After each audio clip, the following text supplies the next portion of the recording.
You got a minute, Jack? Hey, you're American, ain't you? You know, I can tell by your sunglasses and camera. Ooh, I'll bet that cost a packet. Now, listen, don't run off, huh? I want to warn you about a bloody epidemic that's about to break out over there in America. Yeah, it goes by the name of F.C. Collins. Uncle FCR calls him because it gives him a grim and nasty look, and because he's got a nasty habit of packing people's heads in his hat boxes. Now, don't run off. No, I swear on me dear old Mum Stone, every word I say is true. Now, nobody will believe me over here, but I swear it's true, all right. And the worst part is, the next part of the epidemic could be you.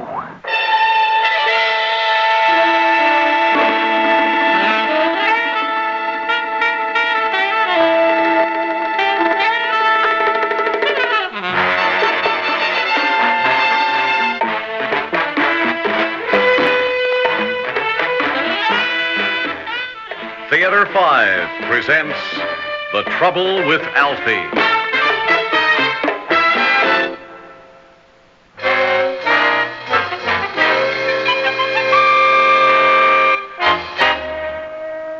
It was all very well at our house until Uncle F.C. came along. Started one morning when I come down to breakfast late as usual. F.C. was there swilling down his share of kippers and tea, and of course, Mum fixing breakfast. Every evening at 5:30 to chit away my sorrows. Come along, Alphie. I goes down to the waxworks show and I sits in the chamber of horrors. Well, what took you so long? Well, I was watching a green horse flying back and forth outside me window. A green horse flying? That's right. And I suppose there was a man riding him. Well, how did you know, Uncle F.C.? The boy's completely daft. Oh, Alphie, eat your breakfast. You never saw no such thing. Oh, I did so. You saw a green house fly like as not. No, this was an horse, not an house. Cheeky bounder. Yeah, why couldn't it be? Now, if there's green and there's horses and green horse flies, why couldn't there be a green flying horse? And I suppose the man riding him was wearing a pink hat. Well, you put the hat on him, F.C. You cheeky lad. Learn to keep a civil tongue in your head. He's completely daft, Bess. Oh, never mind. Eat your breakfast, love. You'll be late for school. No, I ain't going to school today, Mum. Ah? And why not? Because today's the day they're blowing up Buckingham Palace. Blimey. Well, it's the truth. Now tell me, my dear Lord, horsefly expert, just what makes you think they're planning to do in old Buckingham today? Oh, I didn't say they would. I only said they could if they don't mind to. The guards don't do nothing but stand there looking either to the right or left with their bearskins pulled down over their eyes all day. Yeah, a chap could slip up next to him just as quick as you please and put a whole shoebox full of atomic bombs next to him and blow the Queen to kingdom come before anybody knew what they was about. Now he's blowing up Buckingham Palace. Oh, I didn't say that. I only said they could if they'd a mind to. You mark my words, Bessie. This daft lad of yours with his wacky imagination will have the old neighborhood in an uproar if you don't teach him his facts from his fancy. First it's green flying horses, then it's Buckingham Palace. Next thing you know, he'll be saying I've got heads in my hat boxes upstairs. Well, you do have heads in your hat boxes upstairs. What? Boxes and boxes of heads with horrible grins above their chins and no body at all below where their necks should be. Oh, Alphie. Oh, it's true enough, Mum. He's got all sorts of human parts filed away up there, all neatly done up in packages and filed away in cross-index. Alphie. There now. You see what I'm saying? Now, Alphie, you must never say a thing like that. Never. Well, why not? Why not? No, it's true enough. All right, it's all very well to go about talking of green flying horses and even Buckingham Palace, if you like. But you must never say your poor Uncle Fred has human parts hid away upstairs. It'll upset the neighbours. But he does, Mum. Alphie, your Uncle Fred has nothing up there but trinkets and lovely curios from his travels and... Some trinkets. Alphie? Yes, Mum. We'll have no more of it. If it was me, I'd lay him up alongside the head from time to time. Oh, come now. Nobody pays any attention to the poor boy. Everybody knows what an extra rich imagination he has. Imagination, me eye. Now, you're not to touch him, Fred. Knocking him about the head would only serve to addle his brain more than it is. I'm not sure. Oh, if anybody's to lay hand on him, it'll be his father. And why ain't he down here, doing his fatherly duty? Well, because he's a touch under the weather. Likely. Dead drunk, like as not. Now, Fred, he's not hurting anybody. It's a public disgrace that any sister of mine should be married to an habitual inebriate. Well, it ain't that way. It's criminal. That's what it is. If our dear old mum would have known how he takes advantage of you, she'd have left this lodging house to me, as she intended to all along. Well, there's nothing to be done about it now, Fred. Oh, yes, there is. Uncle F.C. plans to do something about it. Huh? What's that? He plans to do our dear old Dad in. Alfie, I just told you. Then why did he say Dad wants taken apart and filing away for future reference? I never said that. Oh, yes, you did, just yesterday to Mrs. Siddons across the street. Huh? Did you say that to Mrs. Siddons? I never. Oh, yes, you did. I listened from behind the coal scuttle in her basement. You were in the basement. Now, you see there, Mommy admits it. Now, I didn't want to tell you before, but while they were talking, I sneaked up to his room. He's got a little black book up there locked away with names in it about the day the person died and how he looked when he passed away. After every name, he's got their likes and dislikes. I guess so he can serve 'em right. And the last name's our dear old Dad's name, and after it, he's got sometime soon pickling alcohol. That's it. I've had it. Now, Fred, sit down. I'm not going to sit around and let this little blighter make a mockery of me. I'm finding new lodgings. That's come what on, I'm doing. Fred, No, I Fred, won't. finish your tea. Come on. You know, Alfie doesn't mean a thing he says. Oh, like that. Do you, love? Yes, Mum. Alfie, you mustn't say things like that about your Uncle Fred. It isn't half nice. And you've gone and hurt his feelings. But, Mum, it's true. But that isn't the point. No. The point is that you'll be frightening people after death saying things like that. Talk about green flying horses all you like, but don't talk about blowing up the Queen or people filing away human parts upstairs. But, Mum... You wouldn't like your Uncle Fred to take you to task, would you, Dux? No, Mum. Ah, there's a good lad. Now, run along to school. And don't be hanging around Buckingham Palace again all day today. Yeah, all right, Mum. Well, goodbye, Uncle F.C. I hope you can find somebody else to do in besides me dear old Dad. Alfie! Come back here, you. It was all very well at our house after that until our dear old Dad disappeared.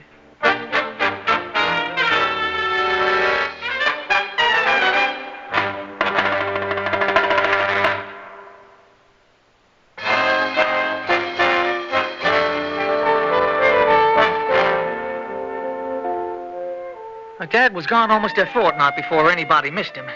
And a good deal longer than that before anything was done about it. Ah, Constable, I'm so glad you're here. All right, now. What seems to be amiss? Well, it's my husband. He's disappeared. Oh, I know that, but where to do you suspect? Probably in a local ditch. Dead drunk, like as not. Fred, I keep trying to tell you. He's never been gone this long. Generally, he finds his way home as soon as his money runs out. It's been more than a month now. More than a month. That's right. What's the missing person's name? Oh, Dodds. Thomas Dodds. And where was he last seen? Headed for the Prince Philip pub. No, he wasn't either. He was last seen in me Uncle F.C.'s room in a barrel of rubbing alcohol. Alfie! It's true, Mum. Hello. What's this? Oh, it's my son Alfie, Constable. And don't pay any mind to him. He's got a terrible overactive imagination. It ain't either my imagination. F.C.'s got an old collection of heads in his hat boxes upstairs with various expressions on their faces. Yes, me dear old Dad's wearing a smile. Ah, the boy's completely daft. Is he now, huh? Tell me, lad, how do you know all this? Yeah, because I nipped up and had a look for myself. Alfie! Well, offhand, I'd say this room wants looking into. I think I can explain it, officer. I do have a shrunken head up there. I picked it up in my travels to the West Indies. I showed it to the boy one day, thinking to impress him, and completely forgetting what an overactive imagination he has. Yes, well, in that case, it won't hurt if we have a look, eh? By all means, officer. Right this way. The trouble with Alfie is, he says the first thing that comes into his head. It would seem that way. Oh, he's got some wonderful things to look at up there. He's got a whole collection of rings that would knock your eye out. Oh, I don't know. Oh? I don't know. I've seen my share of jewelry in my day. I've guarded the crown jewels, you know. Oh, is that so? Yeah, well, I'll bet you've never seen any rings with the fingers still in them. Alfie! Well, it's true. I swear it's true. And if it's a lady's finger, he keeps the nail polished to quite regular, he does. Keeps the nail polished. That's right, that's right. Oh, me boy, I think you're pulling my leg. Well, I'm not. I swear I'm not. Next thing you'll be saying is sweet old Mrs. Siddons across the street is a witch. Well, she is. And you know she is, FC. What? Well, only yesterday she sold Uncle FC 2 pounds of dried native ears for 3 bob. And a hex on a Queen of England. Oh, that does it. Hold up. Wait. Ain't you going to have a look in FC's room? I should say not. Well, he's got hours in there to curl your hair. The only hair curling to be done around here is with your tongue. Yeah, but I've got enough trouble on my beat just filling out the missing persons reports without going on a witch hunt. For my part, seeing his dear old dad's not around, I recommend his uncle take this cheeky tad in hand before he has the whole neighborhood in an uproar. I guess it's the only thing to do. Yeah, well, I think the whole idea stinks. Quiet, you. This is no concern of yours. Well, I guess it's my concern if you do us all in. Alfie! Mom, can't you see it? He plans to have this lodge in-house all to himself so's he can carry on his work unlimited like. Now, Fred would never do a thing like that. No, only first chance he gets. Now, listen here, you. You're not to speak unless you're spoken to.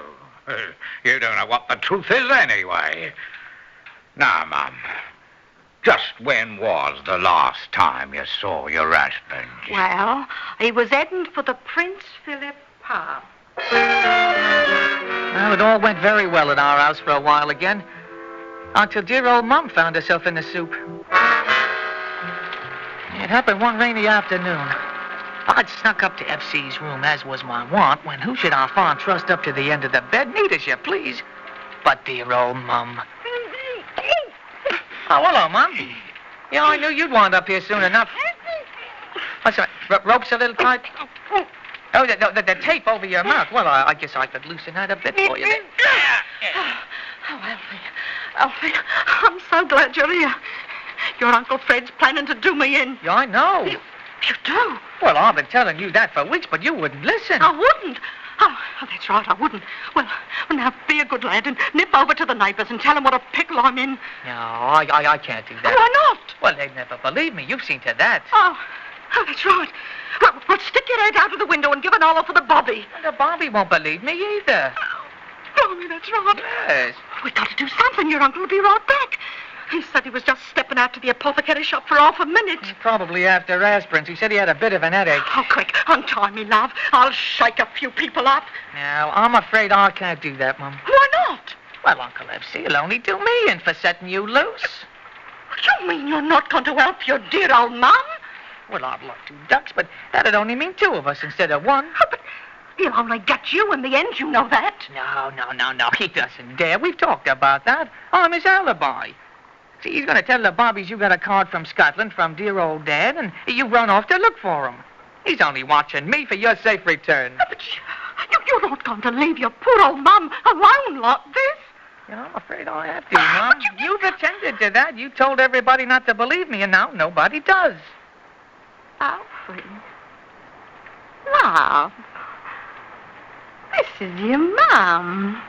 Yeah, I know, Ducks, and I love you for it, but stiff upper lip and all that, huh? I've got to think of number 1. Now, just a moment. Now, here's dear old Dad in his hat box here to give you a bit of company. Alfie! Here now. What's all the ruckus about? Oh, hello, FC. I've only took the tape off Mom's mouth so we could have a bit of a chat. Well, put it back on. She'll have every Bobby in London here before long. Yeah, I'm sorry, Mum. Alfie! Here we are. Say, FC, you wouldn't happen to have 3 and 6 on you, would you? I thought I'd hop over to the cinema and catch a flick this afternoon. 3 and 6. That's a bit steep for just the pictures, ain't it? Well, I thought I'd pick up a pack of fags on me way. All right, very well. Off with you now. Ah, good lad. I've got work to do. And don't be telling tales out of school. Oh, don't worry about me. Cheerio, Mum.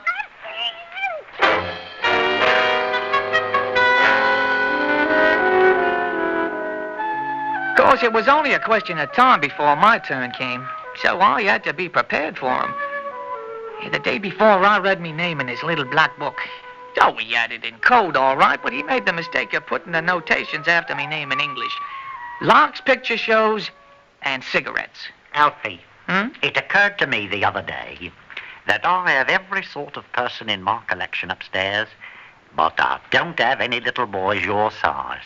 Oh, that's a pity, F.C. You don't have anyone in mind that I might know. Well, now, I do. Oh, I rather thought you might look nice added to the archives, so to speak.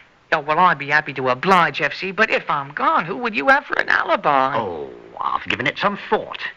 And I'll tell everybody your dear old mum and dad sent you enough money to join them in Scotland. Now, wasn't that thoughtful of them? I thought it was. Yes, I bet. Well, then, of course, this lodging house would be mine.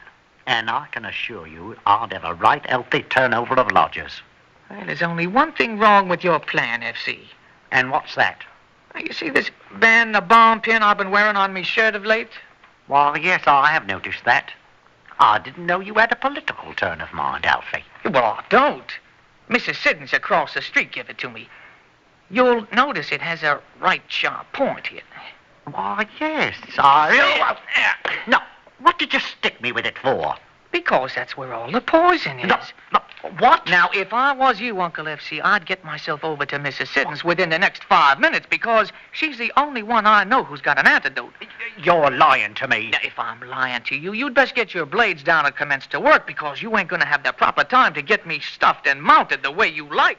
You're lying. You lie to everyone. Oh, you should know better than anybody. I've never told a lie in me life. Now, listen. Now, I may make things a bit more exciting than they really are, or stretch an absurdity to its logical conclusion, but I've never told a lie. Don't you... And at the heart of everything I've ever said, there's always been a kernel of truth. You're lying. You're trying to get me out of the house so you can get away. Well, now, if that's the case, then why are you worried? Well, but the truth of the matter is your eyelids are already getting heavy. And there's a dryness in your throat. Mrs. Siddons! Mrs. Siddons!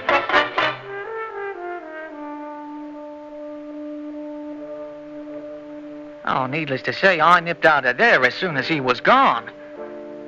It was the only lie I ever told in me life, and I wasn't taking no chances. I called Mrs. Siddons from a public phone and told her what was up. I also mentioned that her name was next on Uncle F.C.'s list. So, needless to say, she tipped off the police. Being a full-time witch, she could do it better than me because she kept a respectful front. Say, maybe you read about it in the penny press at the time. Oh, they had a grand time of it for a while, piecing all the bodies together and solving crimes past. Yes, it kept a serious thought out of anybody's head for weeks. But they never did catch F.C., though, and that's why I can't go back. Well, I heard from a one-eyed man that sells papers under the bridge that Uncle F.C. booked passage for America. And I wish I knew for sure if he did. And they'll never find him over there if he did. Because they don't care so much over there what you do, so long as you don't upset anybody by what you say while you're doing it. But what's the sense of my wasting my breath? I can see by the expression on your face you don't believe a word I said. Nobody does.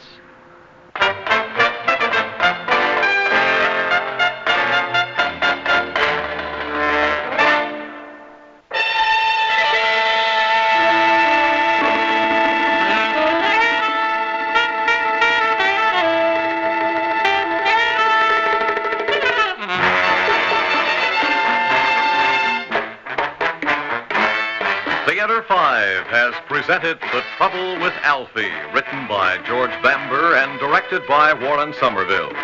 In the cast, Jack Grimes, Bryna Rayburn, James Monks, and Ian Martin. Audio engineer Neil Pultz. Sound technician M.C. Brock. Script editor Jack C. Wilson. Original music by Alexander Vlastotsenko. Orchestra under the direction of Glenn Osser.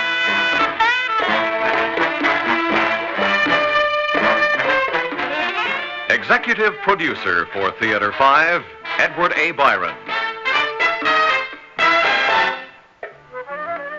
We invite your comments. Write to Theater 5, New York 23, New York. This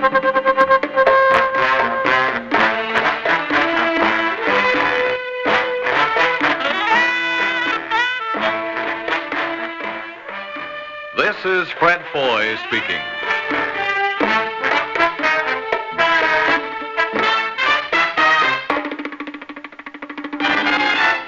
This has been an ABC Radio Network production.